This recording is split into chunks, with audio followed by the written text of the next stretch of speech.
He goes through the court system once again to get his asylum application processed. Yeah, and he lives with his family and continues to work at the union job that he had. You know, he's not illegal. He's quite literally not illegal. This distinction, the saddest.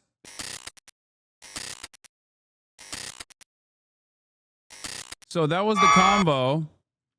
Here is Wall Street Journal. El Salvador President Bukele is so popular with Trump's inner circle and also so popular with like conservatives across the board. Salvadoran President Nayib Bukele has become one of the biggest right-wing icons in the world.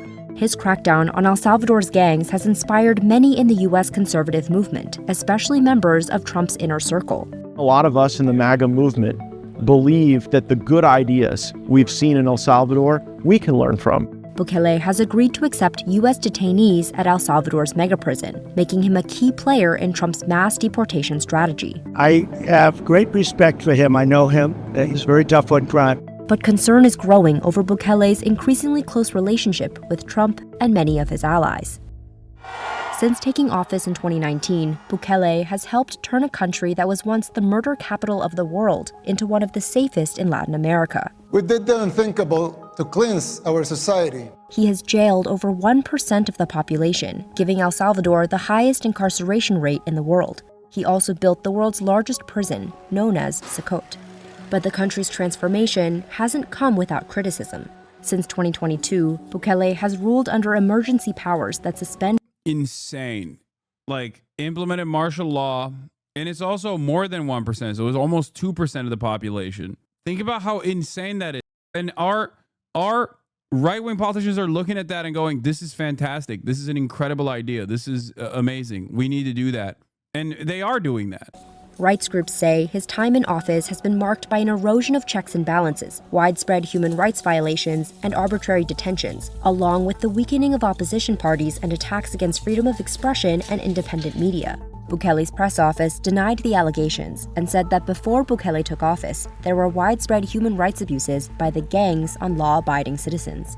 The president addressed the concerns of rights groups in 2024, saying this. They were worried about the human rights of the killers. Which, you know, they have human rights. I don't say they don't. They're humans. But if you have to prioritize, what will you prioritize? He's a democratically elected president. Damian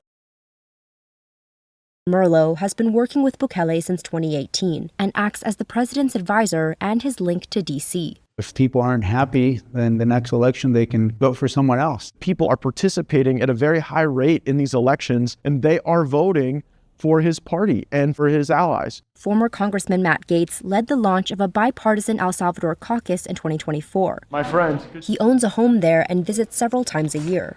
Oh my God. Oh God. Bukele's landslide victory in 2024 came after the courts allowed him to seek re-election, despite a constitutional ban on running for a second consecutive term.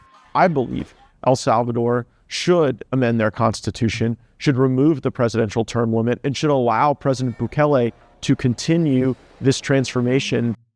Woo! This is like the Xi Jinping, but for okay? What social democrats and democratic socialists and socialists alike look towards, like the governance of Xi Jinping in China, for fascists, like they're like, oh, Nayib Bukele is the method. He is the man for the moment. No wonder they love collaborating with this guy. That will lift people up. A big part of Bukele's appeal is his use of social media to rebrand El Salvador in the eyes of the world. Bukele now markets the country as the land of surf, volcanoes, and coffee. He hosts international events like the 72nd Miss Universe competition! He comes from an advertising background, and he knows exactly how to market not just to his own country, but increasingly to the outside. Vera Bergen-Gruen is one of 2 U.S. journalists who have interviewed Bukele in the last 5 years. When he became president, there was quite a noticeable shift where he started, for example, tweeting a lot more in English. And even the videos that are in Spanish tend to have English subtitles. La criminalidad. He knows that's where his growing fan club is. One of the other things that really struck me is also how he's changed some of the rhetoric he uses. For example, in his interview with Tucker Carlson and also in general, he speaks a lot more about God. All my security cabinet are believers. They all believe in God. We're a secular country, of course, but we all believe in God. He speaks a lot more in the language of kind of the Christian right wing in the United States. And this shit is totally fake, by the way. Like, all this God stuff he's just, I mean, I guess he's similar to Donald Trump in that vein. Trump being like, I love the Bible. I love the Bible. It's my favorite. I love all the verses. And everyone I spoke to in El Salvador and elsewhere who's tracked him for a long time says that kind of language is quite new. President Bukele sort of first was noticed by the MAGA movement when we did the visit to the Heritage Foundation. That's the Conservative Research Institute in D.C. behind Project 2025, a controversial policy blueprint for the federal government. El Salvador needs the support of the most influential think tank in the world. The big turning point was So for you to the right of Social Democrats, there's only what the dude? Wait, first of all, I think Social Democrats can also entertain social fascism. Okay, that's number one. But number two, I didn't even say that. I don't know where you derive this information from. Everyone has a little bit of a fascist dog in them, I think.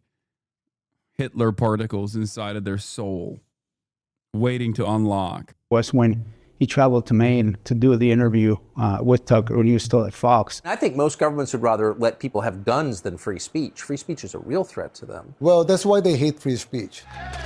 Yeah, also, this guy literally disbanded free speech with martial law. He was invited to CPAC, which is sort of an annual Woodstock for Like, thank God Wall Street Journal is talking about this, right? Republicans. What I remember so vividly is as President Bukele was coming in the back room in the kitchen, the entire hotel staff, it seemed, was there holding "We Love You, Bukele," holding their Salvadorian flags. And he gave this remarkable speech. They say globalism comes to die at CPAC. I'm here to tell you. Dog, you are literally the El Salvadorian president. You are the Salvadorian president. What do you mean globalism? Dude, things that I used to point to is when Nayib Bukele would say we're killing globalism, or when Viktor Orban does the same. They do the same thing. They go to CPAC and they talk about how like we're killing globalism in America. You're just global at that point. What the f do you mean? That in El Salvador, it's already dead. He probably had the second longest line for pictures after President Trump. Bukele has done quite an impressive job making inroads with the MAGA wing of the Republican Party. Donald Trump Jr. and Alex Brusewitz, the digital strategist behind Trump's podcast strategy, were among many MAGA Republicans at Bukele's second inauguration. Bukele has also developed a relationship with Elon Musk. I was like, how did you put all those thugs in prison without dying? Because it seems like that would have been not easy. They met in person for the first time in Texas in late 2024. Welcome to Tesla. Thank you.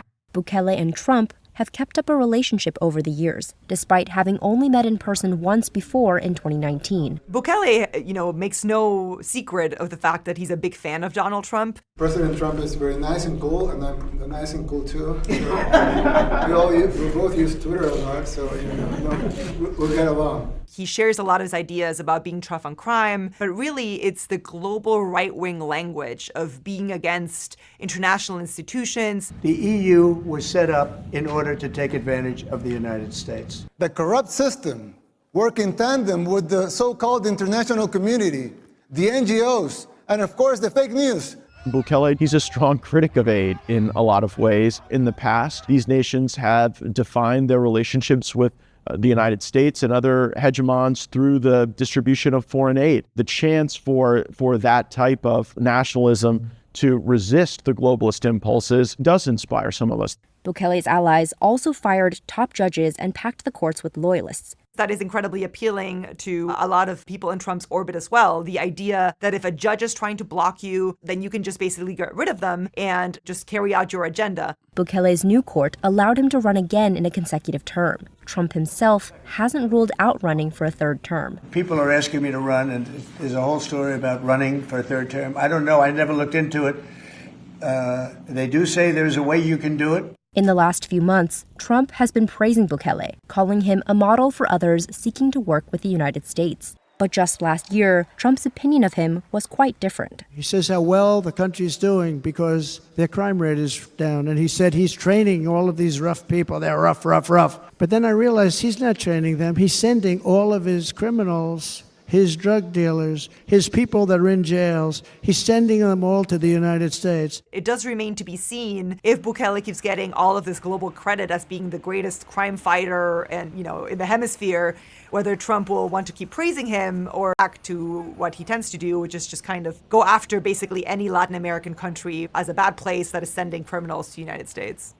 For now, though, Bukele remains an important ally of the Trump administration, especially with Bukele's influence spreading across Latin America. I think the Trump administration has realized that he's a reliable partner on rebuilding the economy of El Salvador, which is...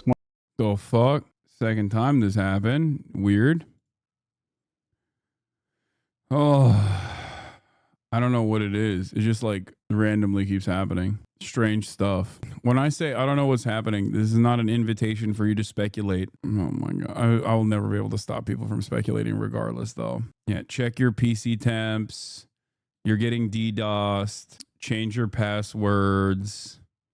It's over. They're testing the CIA kill switch. All of that is real. That is what happened. Nationalism. That invigorates the opportunities for people like Milei, Bolsonaro, if he's allowed to run again. That does give us comfort in the United States that there is someone of common mind who doesn't believe that China is the ideal partner on every project. But he's still ruling under a state of emergency. And there's a lot of people who are concerned that by, this kind of Bukele worship or making him an icon, people are encouraging the routes that he took, which would be pretty unlikely in the United States. But a lot of critics would say that we're already seeing a lot of that in the second Trump term.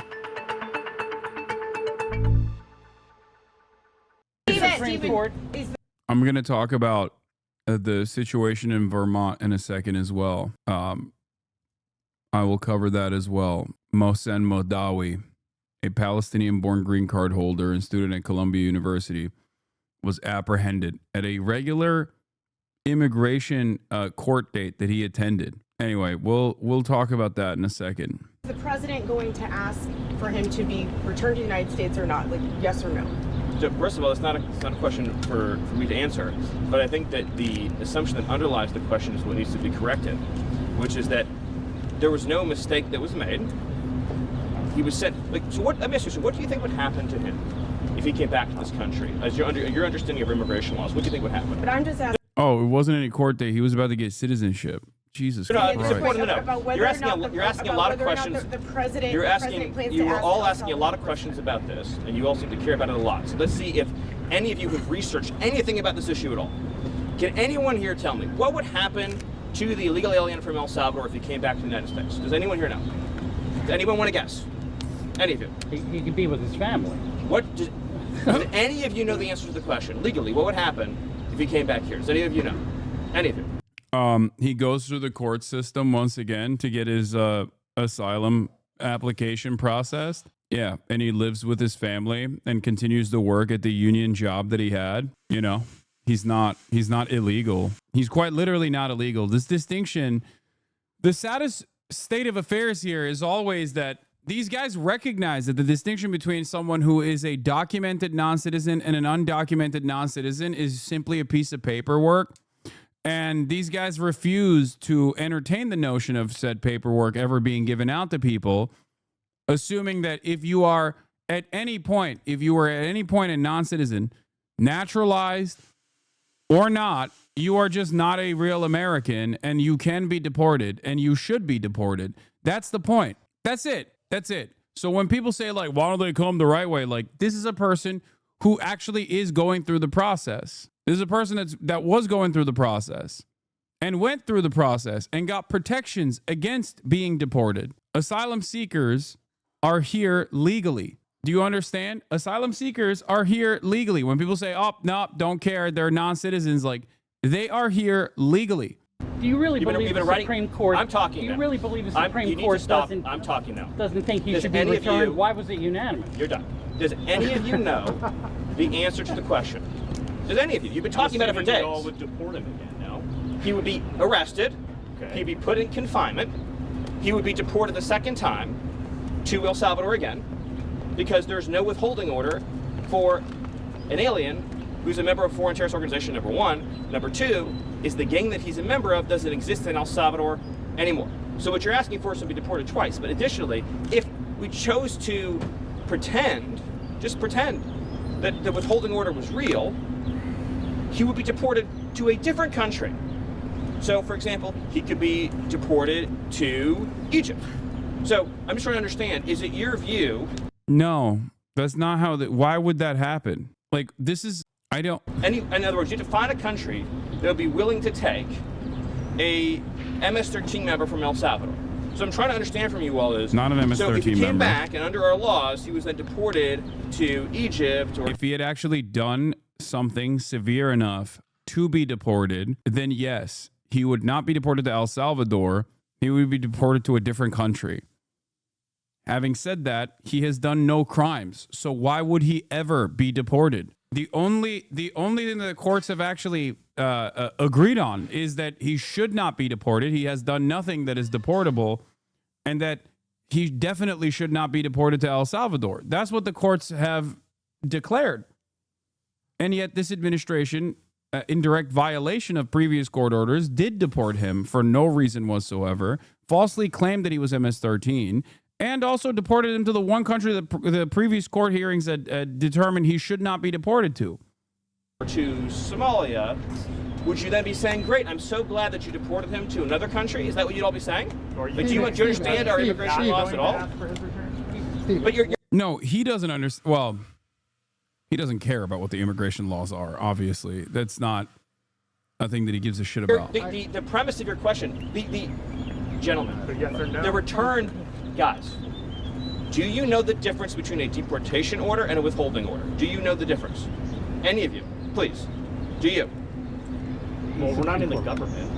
But you couldn't even spend 72 hours over the weekend learning the distinction, even writing and talking about it this whole time.